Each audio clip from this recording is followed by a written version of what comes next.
Freelancer की बात करते हैं। हमें जब एक्सपीरियंस हो जाता है, हमारी कुछ स्किल्स बन जाती हैं, तो हमको एक्स्ट्रा अर्निंग करने का मन होता है।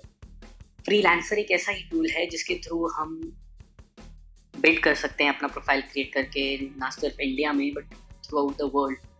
जो लोग प्रोजेक्ट्स डाल रहे हैं उनके प्रोजेक्ट्स पे हम अपना एक्सपीरियंस उनको दिखा के बिल्ड कर सकते हैं और प्रोजेक्ट विन कर सकते हैं।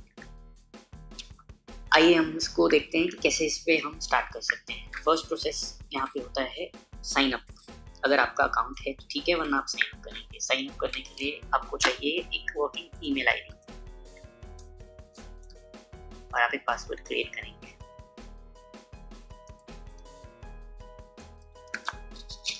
फिर आप अग्री करेंगे इनके टर्म्स एंड कंडीशंस पे और ज्वाइन फ्रीलांसर। फिर आप अपना यूजर नेम क्रिएट करेंगे।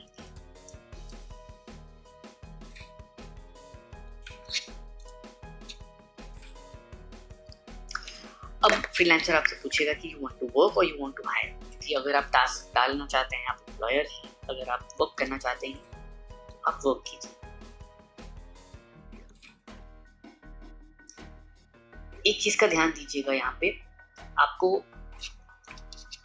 अपनी स्किल सेलेक्ट करनी है, लेकिन आप जब अपनी स्किल सेलेक्ट करें तो ये ध्यान में रखिए कि फ्रीलांसर आपको 20 स्किल सेलेक्ट करने की ऑप्शन देता है। तो आप अपना जो फोटे है, अपनी एक्सपर्टीज है, वो बहुत ध्यान से सेलेक्ट करें। जैसे कि अगर मैं वेबसाइट में जाता हूँ, मैं वर्डप्रेस डाल देता हूँ, PHP डाल देता हूँ, और ये जो अभी ब्रैकेट में दिखा रहा है, ये दिखा रहा है कि यहाँ पे ओपन कितने जॉब्स हैं। ई कॉमर्स, अब वेबसाइट IT सॉफ्टवेयर में SEO भी है, तो आप अपने स्किल्स उस हिसाब से यूज करेंगे जो आप कर सकते हैं। कुछ लोग जैसे सिर्फ वेबसाइट में होते हैं, कुछ लोग होते हैं जिनके पास 2-3 लोगों की टीम होती है, फ्रीलांसर दोस्त हैं 3-4, तो वो साथ में मिलके काम कर रहे हैं, तो वो अलग अलग स्किल्स यूज कर सकते हैं। कि मैं थोड़ा वेबसाइट भी बना लेता हूँ, तो इसमें आर्टिकल की राइटिंग भी कर लेता हूँ, कंटेंट राइटिंग भी कर लेता हूँ, कॉपी राइटिंग भी कर लेता हूँ, आर्टिकल राइटिंग भी कर लेता हूँ। कुछ लोग ग्राफिक डिजाइनिंग भी करना चाहते हैं, तो मैं अपनी स्किल्स उस हिसाब से करूँगा। Social networking, web development. तो मान लीजिए मैंने अपनी स्किल्स सेलेक्ट कर ली, इसके बाद मुझे आगे बढ़ना है।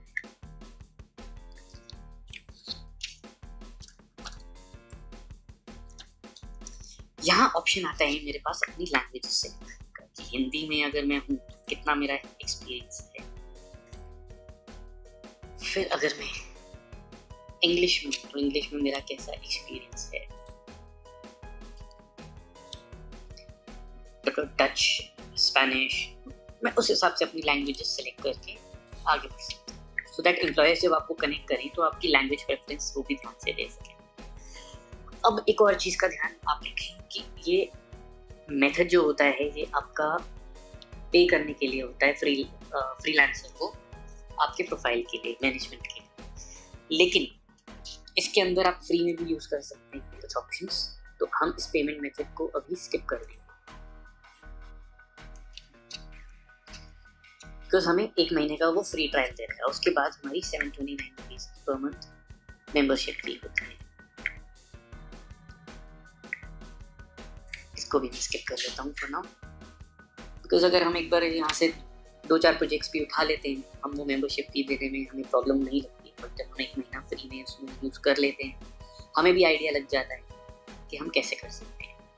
अब हमारा सबसे ज़रूरी स्टेप यहाँ पे है वेरिफिकेशन के, ईमेल वेरिफिकेशन हमारे पास आया है फ्रीलांसर का, तो हम पहले यहाँ वेरीफाई करेंगे। जब तक हम वेरीफाई नहीं करेंगे अपने ईमेल को, हम बिडिंग नहीं कर सकते हैं।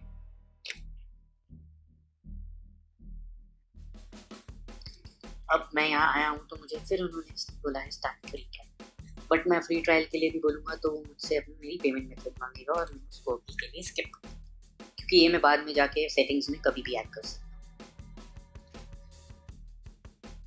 अब मेरा पेज आता है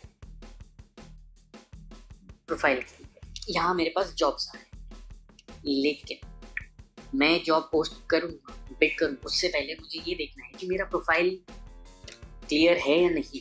मेरे प्रोफाइल में अगर कोई आएगा तो वो मुझे प्रोजेक्ट देगा या नहीं, और कैसे देगा। अभी मैंने प्रोफाइल के अंदर अपना कोई एक्सपीरियंस नहीं डाला है, कोई क्वालिफिकेशन नहीं डाली, तो मैं अभी जाऊँगा अपने अकाउंट में, प्रोफाइल में, और मैं अपना एक्सपीरियंस, अपनी एजुकेशन, अपनी फोटोग्राफ्स, ये सब डालूंगा। मेरे प्रोफाइल की कुछ चीज़ें हैं जो सबसे बेहतरीन है, वो ये है कि सब जो भी मेरे प्रोफाइल पे आएगा वो देख सकता है कि मैंने कितने जॉब्स किए हैं, कितने टाइम के जॉब्स किए हैं, क्या बजट एवरेज रहा है मेरा, कितने लोगों ने एक बार काम देके मुझे दोबारा काम दिया, रिपीट हायरिंग रेट क्या है। यहाँ से मैं अपना प्रोफाइल एडिट कर सकता हूँ, आर्ली रेट में क्या देना चाहता हूँ, डॉलर में या फिर रुपीज़ में। तो मैं अपना अगर मार्केट डिफाइन करता हूँ तो मैं अगर आप पे मान लीजिए $10 पर आ।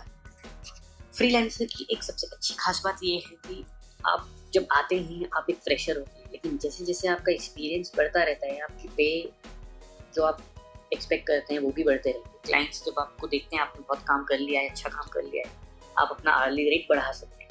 बट स्टार्ट करने के लिए आपको $8-10 से ही स्टार्ट करना चाहिए। आप इसमें करेंसी भी चेंज करना चाहें तो वो भी रुपीज़ में कर सकते हैं।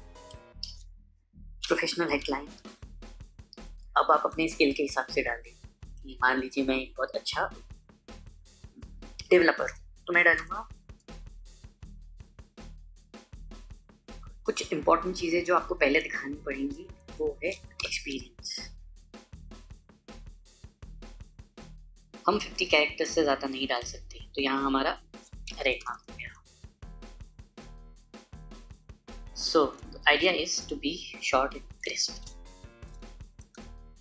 यानी कि टू द पॉइंट। समरी में अब आप डालिए